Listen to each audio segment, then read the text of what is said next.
Well, good evening, everyone, and thank you for taking the time to do what has become our annual update. I know I speak to a number of you in and out throughout the year, but this has come to be the sort of time in which it seems best to do an update. And when we get to the discussion period, you guys can let me know if you'd like to be more plugged in, and we can talk about talking more often. I'm going to use the same basic format that I've used in the last, at least last year, which is sort of talking about what we've accomplished, where we've had setbacks, walk through what we're doing from a research perspective and progress over about the registry and the network overall, talk about our future plans, and then I will turn off the lecture mode, turn on the discussion mode, and we'll be able to talk about things. But again, if I say something that you don't understand and you think it would help for clarity for me to just give more detail, please don't hesitate to post a question with a chat. And if I don't see it, Christina will make sure I don't go too far. Okay, just a quick reminder that you guys are all part of the Community Advisory Committee. You're broken into two panels of adults with CP or adult care providers for people with CP, and a set of pediatric, mostly pediatric caregivers, mostly parents.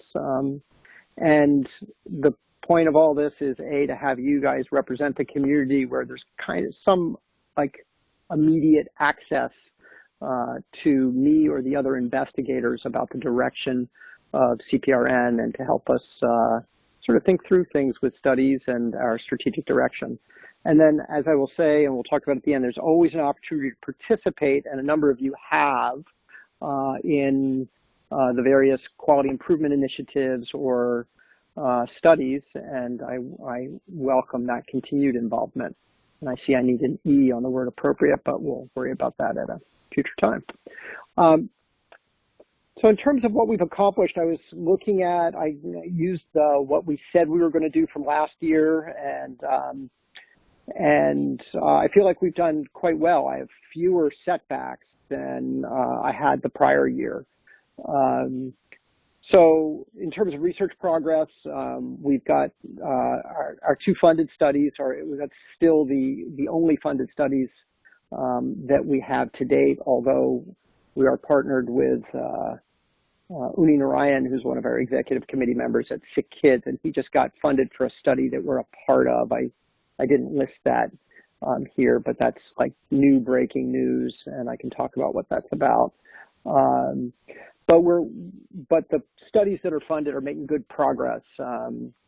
Adam Ostendorf, who's the neurologist that leads the epilepsy study team, is applying for a renewal, so that would be another $200,000 of support.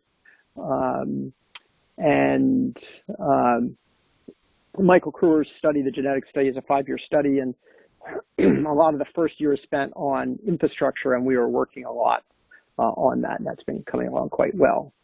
Over the course of the year of 2019, we introduced 4 new concepts, 2 of which were on treatment of spasticity, and one was on physical therapy dose after single event multi-level surgery or orthopedic surgery, and one was on body composition as a sort of a predictor for health, cardiovascular health, and in the future. And so the idea is we move from studies and try to move them along and find funding, and then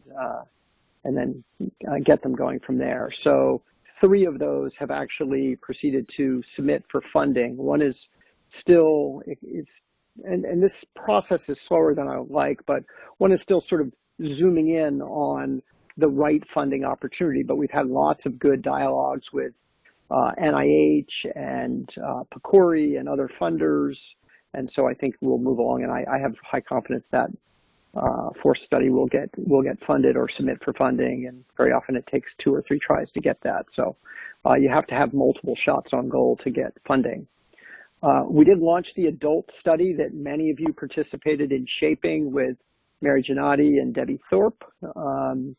We launched it as the inaugural study for MyCP, the web portal that hosts the community registry, which in turn hosts the adult study. And we've had about 120 or so people take that study. We are targeting 500. So given that we have not spent any money on recruitment, that's in many ways impressive. And I do believe that Mary Gennady and Debbie Thorpe have done some preliminary analysis of that study, and we are going to schedule a time to present the results of that to any of you that are interested and that participated in that. And I think it might be interesting to the pediatric panel as well, because you know, our kids grow up to be adults, and it's interesting to sort of understand the lay of the land from our adult panel and from a broader snapshot of the adults as they experience adult life with cerebral palsy. We started 2 new initiatives this year, one on dystonia and one on transition. Those were direct outcomes of our last year's Community Advisory Committee.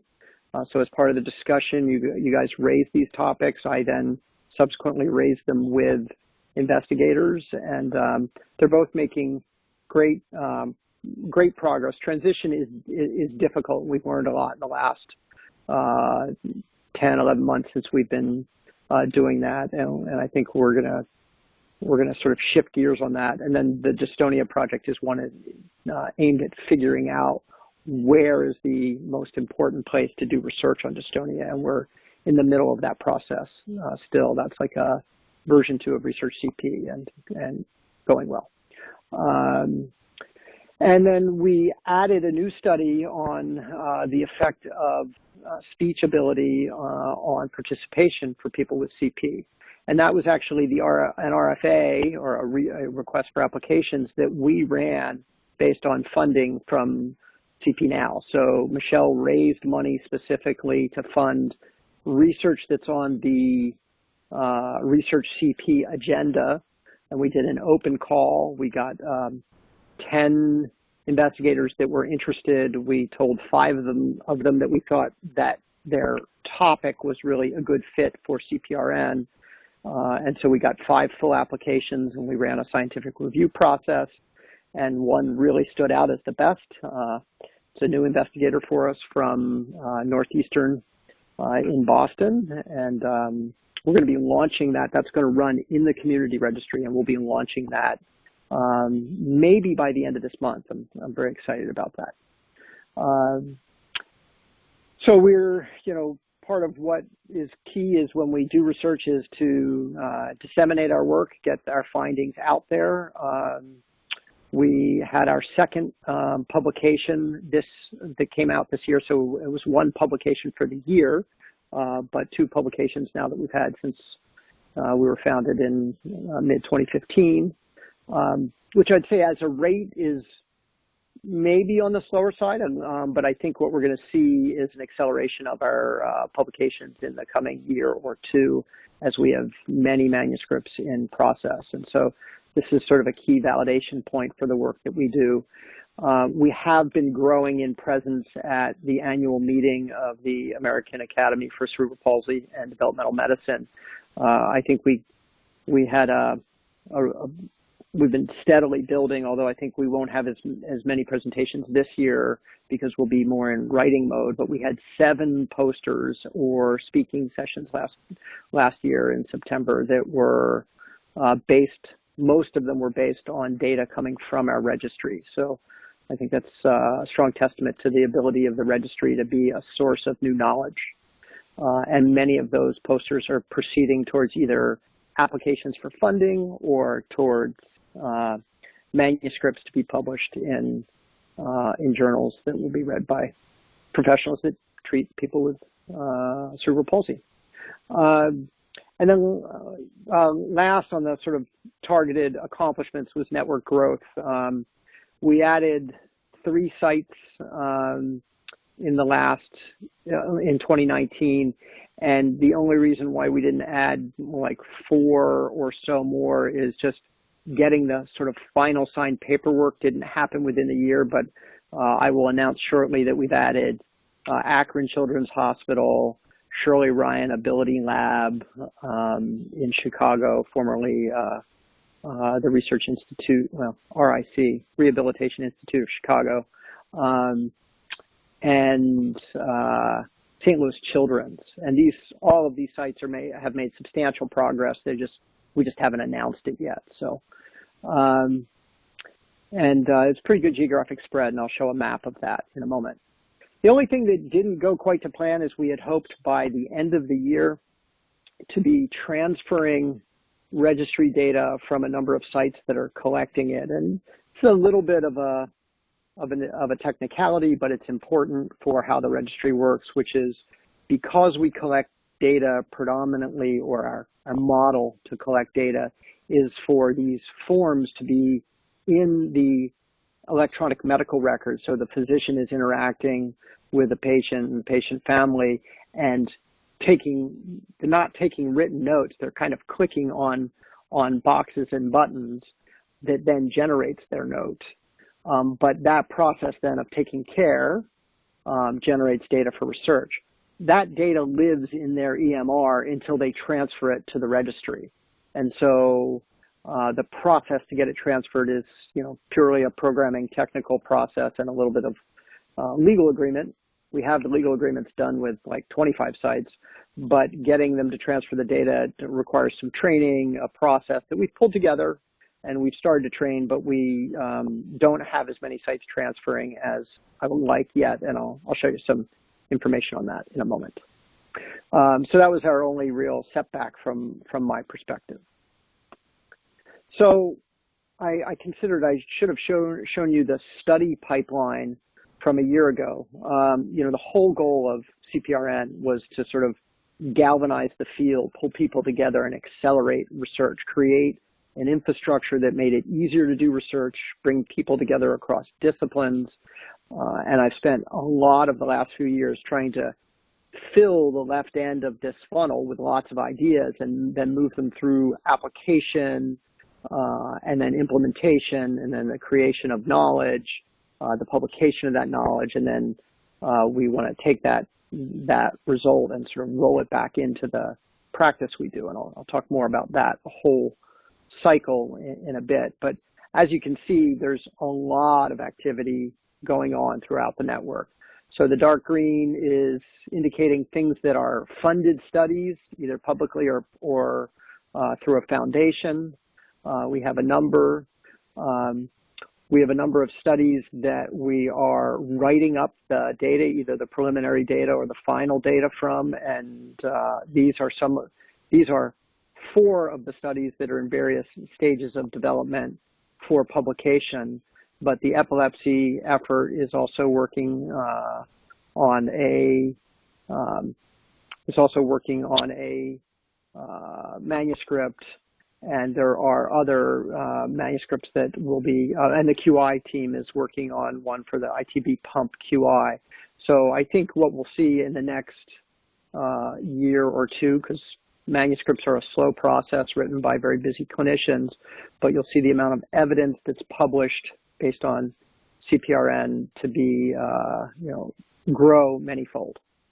I'm going to point out one thing here because of my involvement in it, specifically this thing called FIRST, which stands for Functional Improvements Realized from Spasticity Treatments. That's one of the 2 studies that we approved. The other one is listed right here above that says Spasticity Management in Non-Ambulatory Children. First is this 25-center study that we just submitted to NIH it's a $14 million 7-year study. So it's a significant undertaking. It's really what the network was built for. And it's something that the funding opportunity, or that's NIH speak for the program that this is intended to address, was published in February of 2018, and this was based directly on the lobbying efforts that was done by Reaching for the Stars now, the CP Foundation, and work that I had done during my time on NINDS Council. So the concept that we can submit a $14 million study that's 25 centers about CP with a high probability, or I don't want to say high probability, some probability of it being funded is very exciting. We won't hear back for that until probably the September timeframe. It's not uncommon that a study like that will require another revision before it gets funding, but I have a good feeling about it in the long run. It was a very big effort. So that study, if funded, will look at all the ways we do spasticity treatment for kids that are diplegic, kids that are mobile, but either GMFCS 2 or 3. That study looks at, and then the other study that's the spasticity management in the non-ambulatory population would be looking at the range of treatments for kids that are GMFCS 4 and 5. The goal of FIRST is to create this, it's 1,600 patients over that period of time, and then we would follow them in the long term. And this could provide for both of these studies, if they get funded, sort of very foundational knowledge about spasticity, which affects 80% of the people with a diagnosis of CP. So it could be very, very significant. And then, of course, you see there are a number of things on the outside of the funnel that are starting to move along. But we've had a lot of progress on this overall. I'm going to just take a quick moment and peek and see. Nobody has asked a question. That's good. So I'm going to keep going. So I was talking about sites transferring data. This graph is a little bit complex. So years since we started in 2015, we launched the registry in 2016, so across the x-axis. And then there are two y-axes. So patients on the left, the number of patients enrolled in the registry, and that is represented by this orange bar here. And you can see that what I'm projecting is that between 2019, where we were just under 2,000, that we will be over 4,000 by the end of 2020. I know that because of the sites that are going to be transferring data, we're very soon going to be receiving data from AI DuPont, and they have data on 1,900 patients. So between that and the other sites, we're going to see a huge jump in the power of the registry with the breadth of patients that are represented there. So the blue bars are the number of sites that are collecting data, and you can see, so we went from just one site in 2016 to 5 sites in 2017 to 7 sites in 2018. We finished 2019 with 12 sites collecting, and by the end of 2020, I think we'll have more, but this is I guarantee I can make this number. I think we will have 16 sites collecting and data on at least 4,500 patients. So great growth, and that will just produce sort of more knowledge, more ability to analyze the registry, and to use the registry as a tool to secure funding. So this is an updated map of where the sites are. And so the sites that are green are actually enrolling. So give people a moment to go and look at that. And you can actually find this on the CPRN site. And so you can click on any one of these sites and see, like, if it gets a little crowded here on the East Coast, you can click on that one and see that it is it's probably Blue Baltimore. I can't. Oh no, that's probably AI DuPont in Delaware. So it's a pin on the smallest state in the country. So it's kind of hard to see where it's landing. So the green ones are the sites that are enrolling patients today. The yellow ones are the ones that are imminently going to be finalizing their preparation of the registry, where they take these forms that go in the electronic medical record and get set up to transfer. So you can see Chicago, which is Shirley Ryan Ability Lab. That's not Detroit. That Ann Arbor, that's Michigan, University of Michigan. Gillette Children's should come online shortly, and that's a very big center. Colorado Children's, another yellow one. Oakland. So you can see how much work is going on. And then so the number of dots that used to be red, which were sites that were working through just kind of basic compliance and IRB submissions, it's really quite low.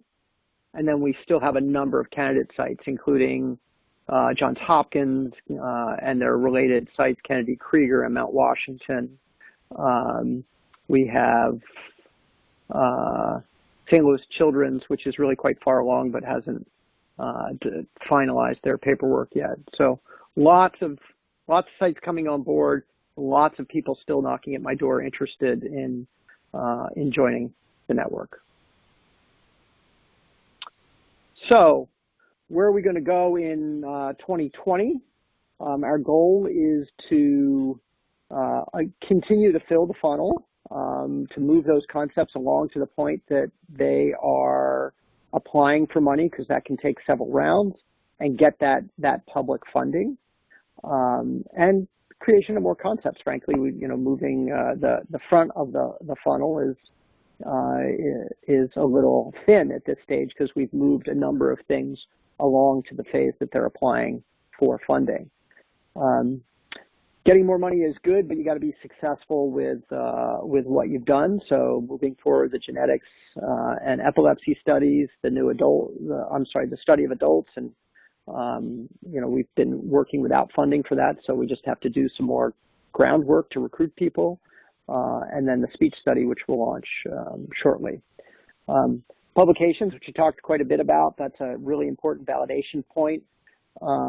When we did the first study and we were writing what's called the research strategy, which is the main meat of the application, we found that we were referring many times to unpublished data that we had collected, and it makes it harder to build the case when the study is being reviewed by external reviewers if we're constantly referring to unpublished data. So publishing will just help us be in a stronger position for those applications. So it's very important work that we're doing to publish our work over the coming year. And then lastly, the thing that I think is going to consume the most of our time is this concept of translating our knowledge broadly. There's a lot of research that says dissemination, the publication of findings, does not change the field. It does not change the practice. And so we've had as a third objective that I'm going to talk about in a moment for CPRN to translate our knowledge broadly. And so what I'm envisioning for the next couple of years is we're really going to take this objective seriously, and it's about how we move our evidence and other evidence that is in the field and get it implemented and not just disseminated.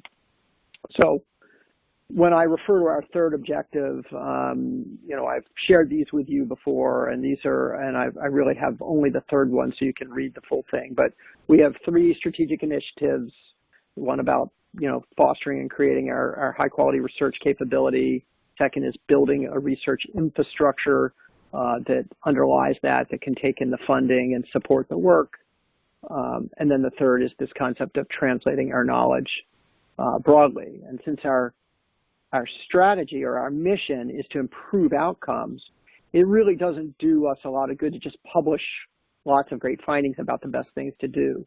What we want to do is take all these sites that are signing up and make it so that we're measuring their outcomes and we're having them implement the things that we're learning in the process. So what that looks like is it's the concept of building at a single site, it's the concept of building a learning health system. And what that means is if we focus on the center, you've got the sort of standards of care for taking care of a person with cerebral palsy. And the way decisions are made is it's a combination of patient characteristics, measurements and scales, and then treatment options that get sorted through based on those patient characteristics and scales, and then the outcomes that are achieved from that. Well, we're recording all of that data into the CPRN registry, and the idea of the learning health system is you see what makes the best outcomes, and then you go back and you change the standards of care. And the way we do that is we implement that in these forms that we push into the electronic medical record that the physicians are using to guide them through the care of the patients. So there are really two big sources. There's CPRN evidence, so things that we are able to determine from our research and our quality improvement that we can implement in these forms. But we can also take the best research that is out in the field. And so, for example, the American Academy for Cerebral Palsy and Developmental Medicine publishes what are called care pathways. And this process, a care pathway is a little bit more than a standard of care. It really looks at, for a standard, what is the evidence, what things are relying on expert opinion, where is more evidence needed. But many of those represent the best practice in terms of evidence. And so I'll take as an example hip surveillance, which is implemented in Australia and is known to make for better outcomes by monitoring a patient's hips on a regular schedule and looking at if the hips are becoming subluxated or dislocated by looking at what's called the migration percentage. And we know that for kids through a certain age range and a certain GMFCS, there is a different surveillance frequency that can be happening. Well, that's not happening with any consistency in the United States. So if we can use CPRN to implement the care pathway for hip surveillance, we can improve outcomes for that population. So when you take this work and then combine it together, multiple hospitals like CPRN with 25 centers at this stage, you can build a learning health network. So you're basically combining the learning of all of these best practices through our data coordinating center to improve outcomes very broadly across the nation. We're talking to international sites as well, but it gives you a tremendous opportunity to sort of fundamentally achieve the mission of improving outcomes. And we should be improving the outcomes that you care about because we're prioritizing based on the research CP process. I'm going to just check because I just said a lot. No questions yet. Okay. So we're just about to come to the point where I turn off the mute and open it up to questions and discussion. So other things just in terms of, that was very conceptual, and we talked about publishing more and whatnot, but we're going to continue to expand sites participating and transferring data, and that'll get us that growth. We also want to grow that community registry, which allows us to reach people in the community that are not seen at one of the 25 CPRN centers. And we're building a set of patient tools into MyCP to help people, and I can talk about these if people would like to hear more about them. Specifically, we're going to work on how to do this implementation science, to do this translation of our knowledge. So that'll be a big focus for the coming, it says 2020 to 2022, but it'll probably take more years than that. We have a very good picture on how to do it and some great expertise, but we're going to start to build the infrastructure to support that. And that model, that knowledge translation, is what will solidify our sustainability model. It allows us to go to centers and say, you know, by being in CPRN, you're improving the care for your population of people with CP, and they contribute money to be able to get those that virtuous cycle of evidence being implemented in their EMR. So we've established that value proposition, and we will, in the coming year or two, begin to charge sites to participate in our learning health network. Okay, let me turn to, let me unmute people. I can remember how to do that. I think I have to do that from the browser.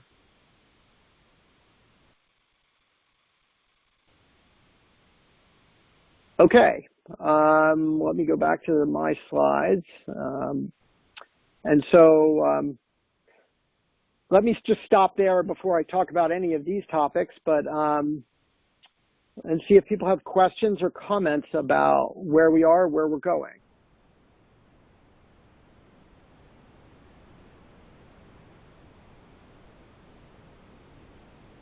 I have one pending question. Does that mean people can't actually speak aloud? Maybe I have to select. Pardon me, everyone. I am, apparently I have to do this manually when we do it. Okay, Karen, you are on. Oh, I was getting ready to type it in chat. Oh, yeah, no, feel free to speak. Funding? I'm sorry, say again, you broke up a little bit. Which 3 concepts were submitted for funding? Let's see. So, so first was submitted for funding 2 weeks ago. That was the one that I talked about, which is the second is the spasticity management in the non-ambulatory population, and that is that's actually going in this month. That's but it's a March submission. It actually doesn't get submitted till March 30th. And the third one that was submitted was the body composition one. That was submitted, but it did not get funded, so they're now looking for additional funding opportunities. Okay. So the one that did not get submitted is the physical therapy dose after orthopedic surgery. But the investigator there, Amy Bales, has been having lots of very good conversations with groups, and we think we found the right funding method within NIH, and now she's working on the sort of process of building the application. But that will probably take several months before it's submitted. Okay, thanks. Yeah, no worries. Other questions? So I thought, I'm going to see if I can unmute everyone. It apparently,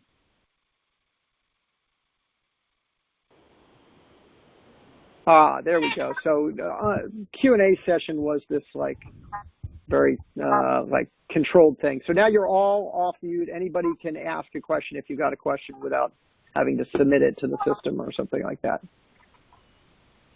Hey, Paul, it's Christina. I just wanted to make a comment about my CP that I was grossly misunderstanding. I'm actually ended up having to reach out to Michelle Schusterman about it.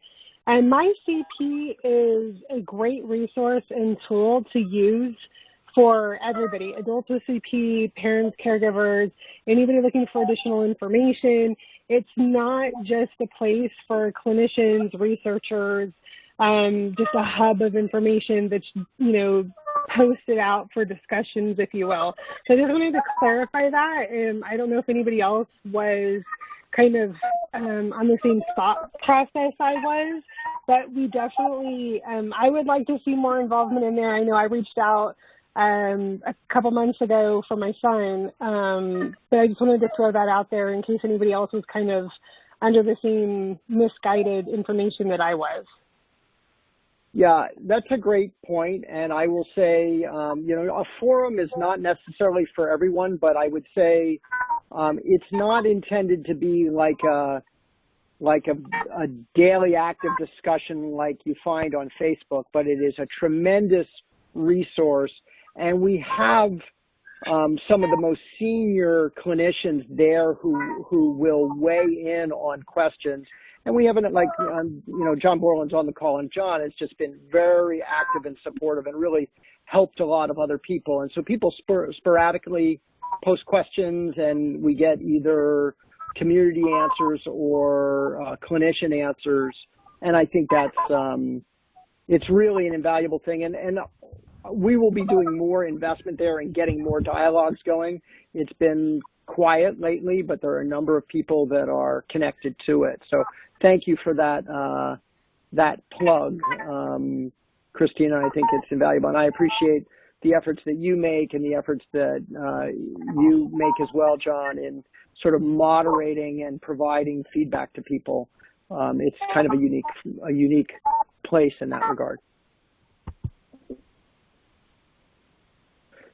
Okay. Any other just questions or comments on where we are, where we're going? Okay, so, Christina already made this first point that's on my slide, which is, I would encourage you to go there if you haven't gone and look at what some of the discussion topics are. And if you find something interesting, weigh in with your opinion. It is intended to be a place for potentially research discussions, but it's really, it's a private place on the web that's not scanned by Google, where people can be as anonymous or as identified as they want and ask questions and get feedback. And it's super valuable in that regard, and I think its value will grow over time. Christina, I have a feeling that might be you. If you could mute, we'll see if that's it. I'm not sure. Maybe not. I can't find where the am background noise is coming from. Yeah, so it's someone else. I'm not sure where it's coming from. There's just I can't tell if it's a kid or if it's like a electronic sound. It just. Okay, so the other thing I wanted to let people know is we do our annual, actually, let me say this other point about MyCP. So MyCP has a set of surveys that are mostly annual surveys, and we're coming up to the one-year anniversary. Many of you took the initial thing, so just keep an eye out. You will be getting a mail probably by the end of the month that says, please do, like, the medical information surveys are intended to be these annual things just to track sort of changes, and the adult survey is intended to be an annual survey. So if you took that, you're going to get a mail, and we would really encourage you to go back and take the next generation of the survey. The survey won't be any different. It's just tracking your function or your pain, or your what you're participating in over time to provide a longitudinal view. So annual participation is a great thing. The CPRN investigator meeting is May 7th and 8th in Wilmington, Delaware, hosted by AI DuPont. I have availability to have a few members of the community. I have funding sponsorship to get you there. I know travel can be very difficult, but if you think you would be interested, I will send I don't have the meeting agenda finalized yet, but I'll have a little more data about what the topics will be. But we basically review all of the research that's going on. We review new concepts, and we do lots of breakouts. We had Jen Lyman came, and Lisa Diller came in 2018. And I don't know, Lisa, maybe you can comment as to what you felt it was like to be part of that meeting. Am I on the, yeah, I really enjoyed having the opportunity to meet with, I think, researchers and clinicians and with other parents and discuss about what CPRN is doing and what ideas people have to kind of want to move things forward. And then when I was there, that was when the goal list was developed, right, for coming up with the ideas of what we wanted to do. And it's nice to see that it's progressing forward. The which one did you say was the developed list there? of goals and the priorities for CPRN? That was the meeting that I was at, where we planned out the different goals and the ways that we were going to meet those. And I know you had that one slide that showed that progression towards those goals, the priorities for CPRN.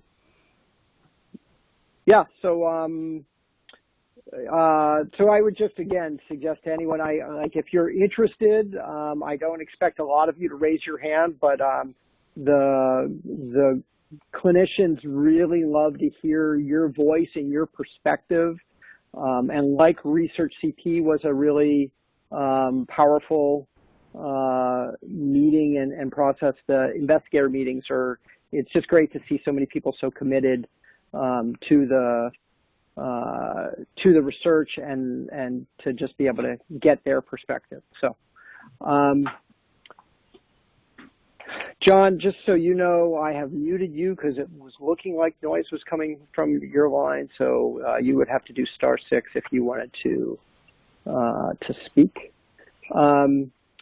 So that's the investigator meeting, and then again, I'll just note I see Mary Gennadi's on the line, and Mary, I had mentioned before, maybe before you were able to join, that you might be doing a presentation of your preliminary data to the adult panel at some point. Are you still, do you still want to plan that? I would be really happy to share with, I don't know, the entire community council the preliminary findings. So whenever we can schedule that, if that would be maybe after the investigator meeting, that would be wonderful. Yeah, I think that would be great. So well, I think we'll mail everyone, and everyone can self-select as to whether or not they're interested. I know you'll have some like preliminary charts that we can send around as part of that. So yeah, I mean, I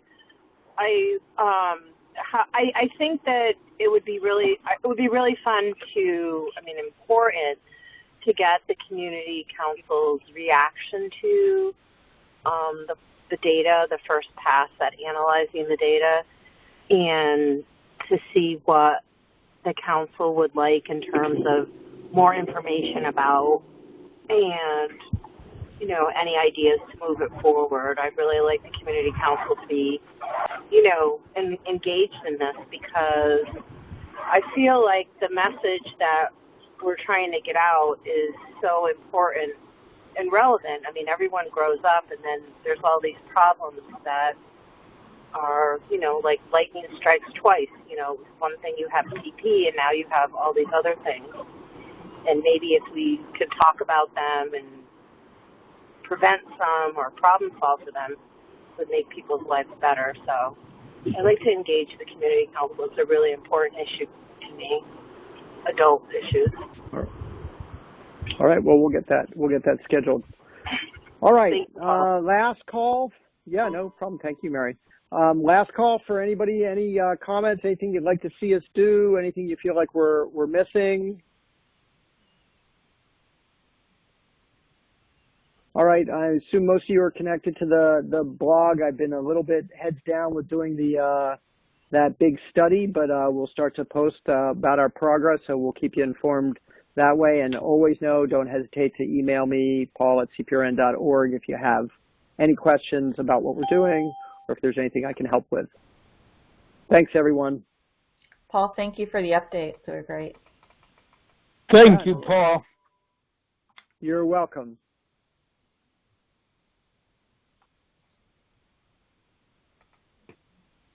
Thank you, Paul. We'll talk to you soon. All right. Bye, everyone.